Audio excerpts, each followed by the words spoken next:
Since remotest antiquity, man has tried to speak to his gods through symbols. One could place a gift before an altar, a sacred object, the dwelling place of any of the nearby deities. But how might one reach aloft to the heavens, to the distant gods of the moon, the stars, and the sun? In the Western Hemisphere, long before the arrival of the white man, smoke from burning herbs ascended to the heavens, carrying with it the prayers and the desires of the Indian. What he could not touch with his hand, he sought to reach with incense, and the smoke itself was believed to have mystical powers of protection and healing. The ceremonial altars in which tobacco and certain other herbs were burned took many forms.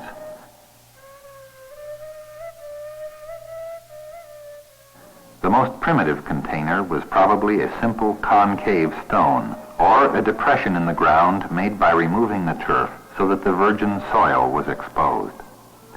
Incense was also formed by puffing on hollow tubes filled with burning tobacco. At some point in time, now lost to history, a hollow shaft and a stone bowl were fitted together to form a simple pipe. The importance of the pipe in the ritual life of the Indian is revealed in the legends handed down from generation to generation, as in this Plains Indian story about the origin of the first pipe. One day, as two men were hunting on the prairie, a beautiful woman dressed in white buckskin appeared before them and said she had come to talk to their chief, Standing Hollowhorn. When all the people had gathered in a great lodge, the sacred woman entered, walked sunwise around the lodge, and stood before the chief. Holding up a bundle, she told him she bore a gift from the Great Spirit. Then, as all eyes watched her, she untied the bundle and drew forth a magnificent pipe. Its bowl was of red stone and symbolized their mother, the earth. Carved in the stone was a buffalo calf, which stood for all of the four-legged animals who lived upon the earth. The wooden stem represented all that grew on the earth, and the 12 hanging feathers, the winged things in the skies. The woman warned Standing Hollowhorn to treasure this sacred gift because it stood for all the people and all the things in the universe. Each of their voices would join his when he offered up incense to the Great Spirit, and with this pipe his people would prosper. Then, walking sunwise around the fire, she left. But after going a short distance, the woman looked back and sat down. And when she stood up, a cry of surprise was heard, for she had turned into a red and brown buffalo calf. The calf walked farther away, rolled over, and stared at the people. When it stood up, it became a white buffalo. Walking off toward the horizon, it again lay down and arose, this time all black in color. Then, bowing to each of the four corners of the universe, the buffalo disappeared beyond a hill. From this mythical beginning, smoking was to spread to the far corners of the earth. But unlike those who later adopted the custom, the Aboriginal American never smoked for his own personal pleasure.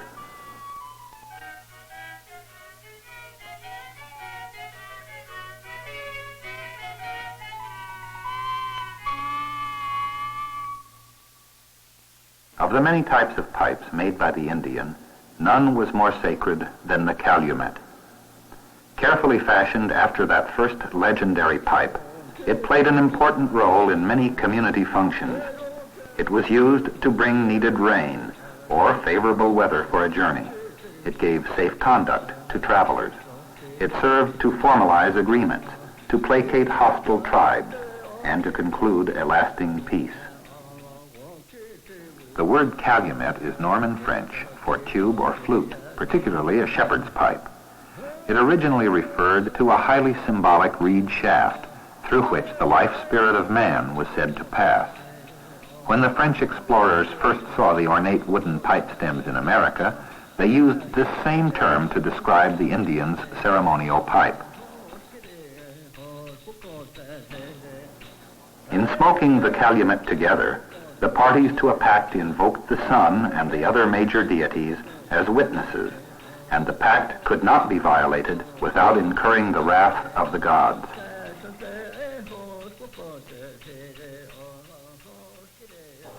The most prized of the calumets had bowls of soft red stone found only in a few parts of the north-central United States. More than a century ago, the American painter George Catlin visited the great quarry in Minnesota. The mineral was later named Catlinite, after the artist who had spent so many years among the Indians. His impression of the area was recorded on a page in his sketchbook. In 1840, nearly 6,000 tribesmen were said to have been camped around the quarry, and Longfellow would later write of this place in Hiawatha, telling how the Great Spirit instructed his people to make the first peace pipe.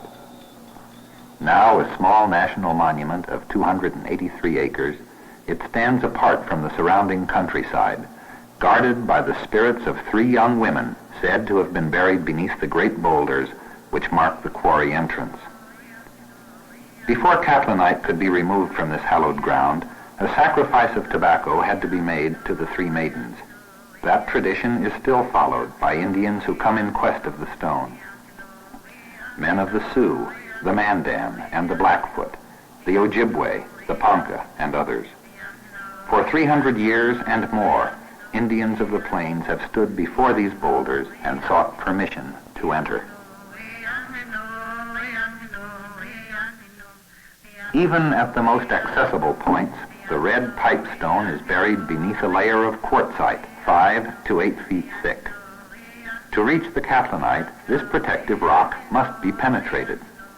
In the past, this was sometimes done by building bonfires atop the quartzite ledge, and then dashing cold water on the heated stones.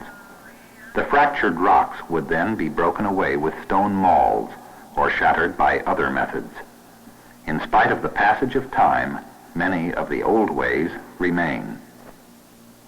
Originally, the pipestone was a clay-like substance, sandwiched between massive layers of sandstone. The great weight of the overlying rock, accompanied by the heat and the chemical action, slowly altered the composition of the minerals, fusing the sandstone into quartzite and the clay into a layer of red steatite less than a foot thick.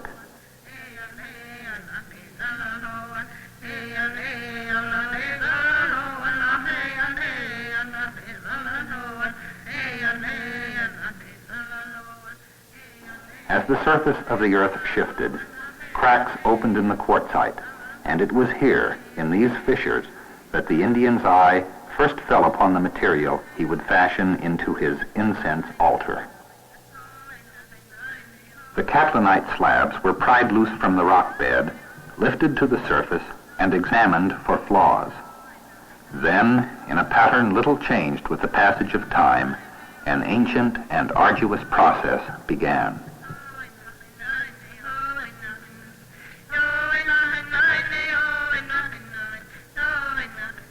Even before the advent of the pipe, tobacco served in many ways as a link with the spirit world. It was the principal medium through which the priests and medicine men received their inspiration. Among other things, powdered tobacco leaves were used in the treatment of headache, lockjaw, obstructions of the kidney, diseases of the heart, and poisoning from arrows or snake bites. Offerings of tobacco in a dry state appear to have been made mostly to inanimate objects near at hand, to caves or mountains, to odd-shaped rocks or tree trunks. Anything that excited the curiosity or superstition of the Indian might be the dwelling place of a spirit. It is believed that most such sacrifices related to the Indian's worldly success rather than his future life. They were made not as an atonement for sin, but rather to obtain some advantage over others, or to avert the anger of the spirits. Dry tobacco would be sprinkled on the earth before crops were planted. It might be cast upon the grave mound of one who now lived among the spirits, or be sent as a token of friendship to a person in another tribe. In contrast to the dry tobacco sacrifice, burning leaves had an other-world quality. The smoke was real, yet intangible. Something that could be seen, but which was not really there at all. Smoke from the incense altar became a symbol of the supernatural, an embodiment of the spirits vested with many of their powers. When a member of the Hidatsa tribe was suffering from a pain, he simply placed his pipe upon the afflicted region and puffed on it vigorously. In that way, he believed he could extract the disease from his body. When he blew the smoke from his mouth, he would try to catch it with his hands and throw it into the fire so that it couldn't contaminate anyone else with the illness. As the Indian closed his eyes and filled his lungs with smoke, the fumes of the smoldering tobacco would sometimes overpower the senses and render the smoker unconscious. The human and the spirit world would then merge into one. It was in that state that many Indians received visions and had dreams which bore messages from the gods. For centuries, access to the few available deposits was unhampered. Craftsmen of many tribes traveled as much as 1,000 miles from their homes in neighboring territory to mine material for their altars. The quarry was regarded as common property, and even the bitterest of enemies abstained from hostilities while they camped within these grounds. But by the mid-19th century, this age-old pattern had changed. The Dakota Sioux proclaimed the site to be exclusively theirs, and at one time a part of the region was set aside for their use when they ceded other lands in the vicinity.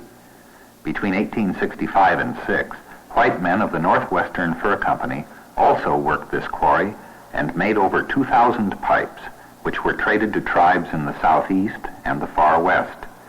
Today, Indians from all parts of the country may come here, but removal of the stone by white men is prohibited. When first quarried, catlinite is relatively soft and easily worked, though it hardens with exposure to the atmosphere. As seen here, the outside of the pipe bowl required little in the way of specialized tools. The relatively soft catlinite was easily scraped away with quartzite saw blades, or worn down by the hard surfaces of the grinding stones.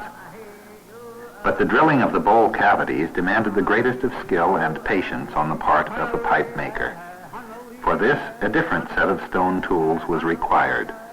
The first was generally made of chert, very slim, expanded at the base so as to serve as a flat handle.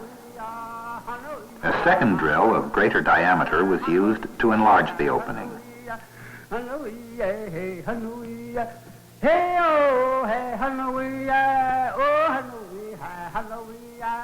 Finally, a hafted drill left the hole circular and smooth.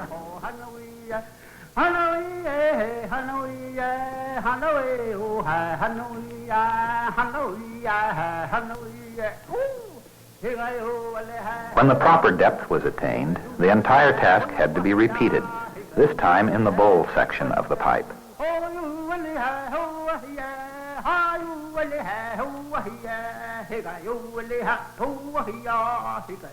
In some pipes of stone or pottery, 6 or 8 stem holes might be made in a single bowl.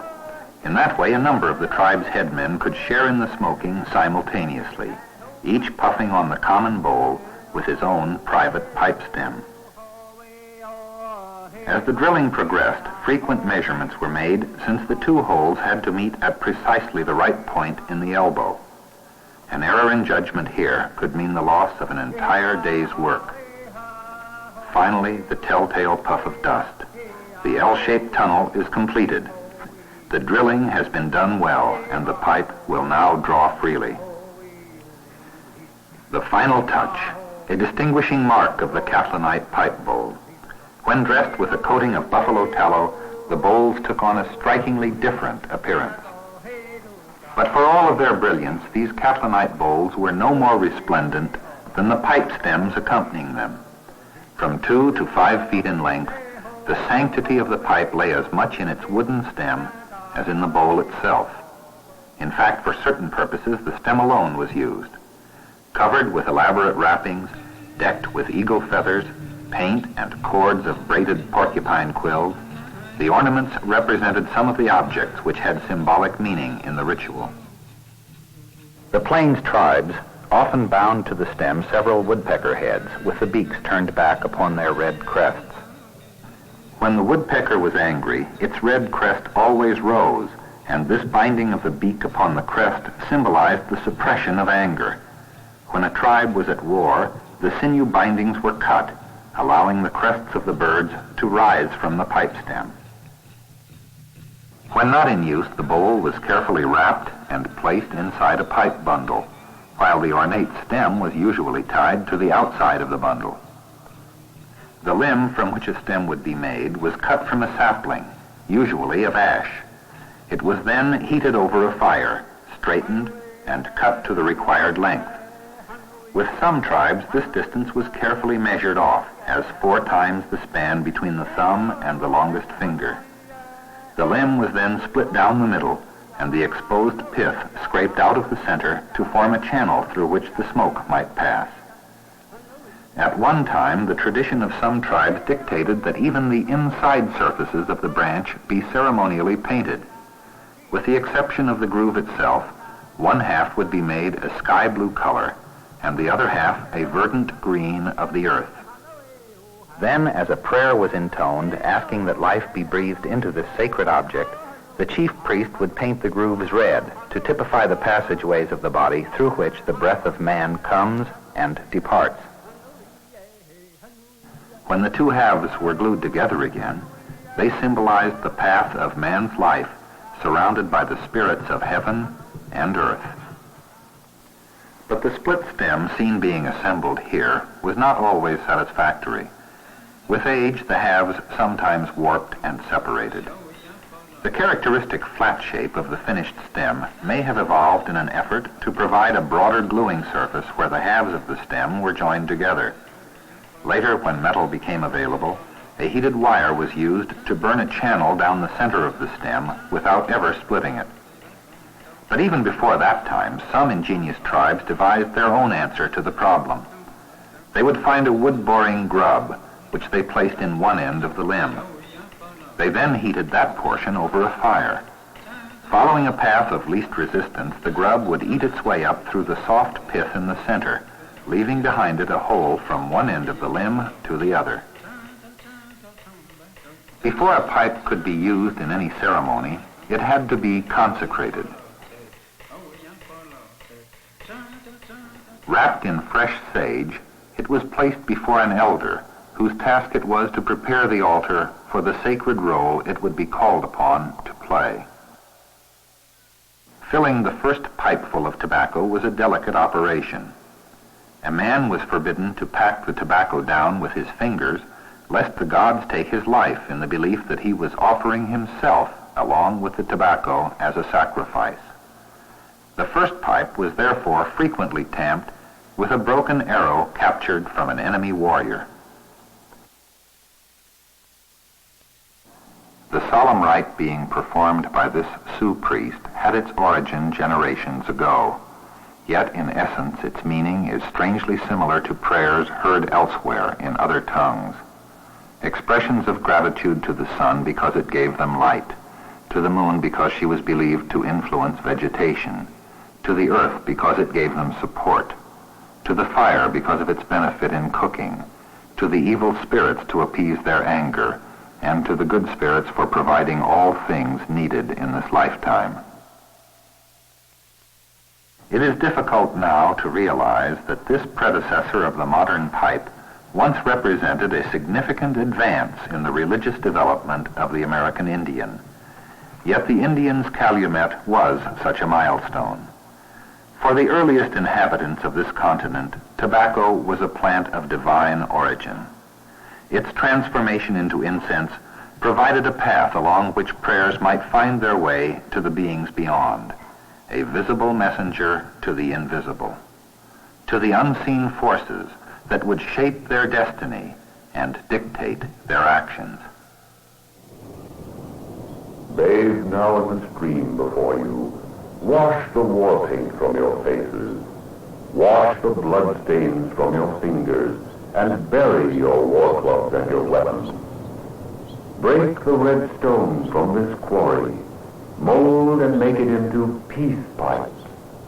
Take the wreaths that grow beside you. Deck them with your brightest feathers. Smoke the calumet together, and as brothers live henceforward. In the centuries that separate modern man from his forebears, there is much that he has forgotten.